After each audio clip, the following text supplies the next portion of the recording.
Good afternoon. My name is Alexandra Wales, and today I want to start off by telling you a story.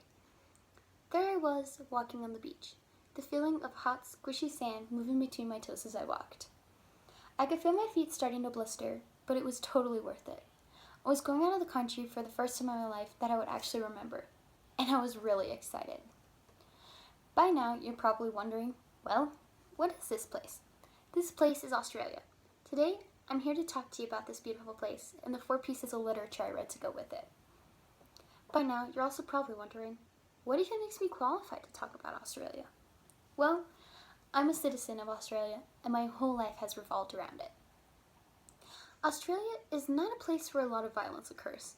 At times you will have your theft or occasionally an attempt of homicide. But everywhere you go will have that, and no matter how hard you try, you can't prevent it. With the literature I read, what is the message that I feel wants to be put across? What's a quote that really shows how beautiful Australia is? In 30 Days in Sydney by Peter Carey, Peter leaves Australia where he was born and raised and goes to settle down in New York and live a different life.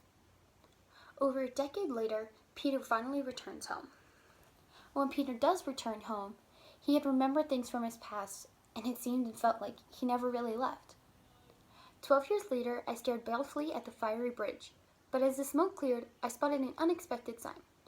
Just a little to the left of the northern pylon, just near the place where my daredevil friend G had risen above the level of the roadway as he crawled upwards like a worm inside an apple. Inside the hollow box girders of the bridge's arc, just there, a 3-foot-high word was written in an illuminated copper plate. Eternity. See?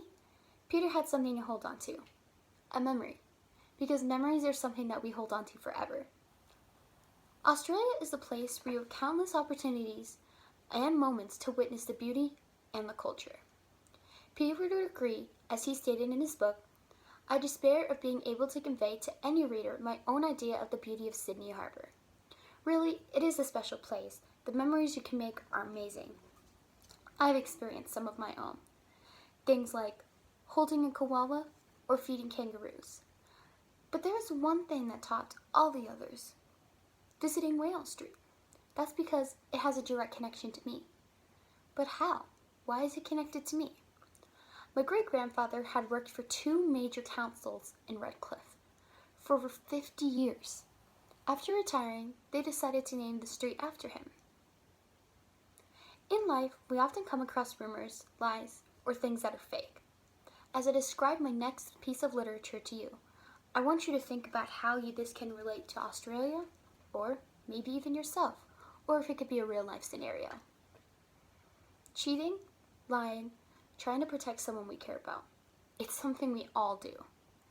As I sit here and tell you about The Book Thief by Markus Zusak, I want you to reflect and think about how this does or doesn't relate to modern day times. Liesl Meminger was just a young girl who loved to read and write, except there's one problem. Reading was banned.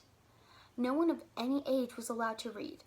Reading meant making sacrifices, and if you wanted to read, you would have to hide it, and well. Since Liesl was so into reading, her father would sell cigarettes he rolled up and other things to buy her books and to watch after their family. But to all of this madness, there was punishment. If you were caught with a book, your work would be thrown into an open fire right in front of you, and you would never have the opportunity to read it again. Looking back on this book, I could see this being something that would have happened in the early 1900s, but certainly not now. It's not something you could get away with now. Seeing the Last of You by Henry Lawson and Old Australian Ways by A.B. Banjo Patterson reminds me of one thing. In life, we all experience people letting go of us. They come and go, and so do other things in our life. We have plans in our future, and while we may not always enjoy our future, it will lead us to a place where we will finally find happiness. In our life, we also may know someone who will go to jail or has been to jail. If you're behind bars, you lost the right for people to care about you and trust you. But being in the place might just mean that you've done something so bad that a person can never return home. To think even if you made a slightly different choice, everything for you would be so different. Committing a crime means one thing for certain, though. You lose things that we take for granted. Well, some people at least. For example, the smell of trees, seeing trees move in the wind, hearing them move in the wind, hearing birds chirp, seeing the dew on the grass in the morning, or the cloud-covered or clear sky. We all take things for granted. We protect people we love. We steal, we cheat, and we lie. We hide from the truth, but that's part of life.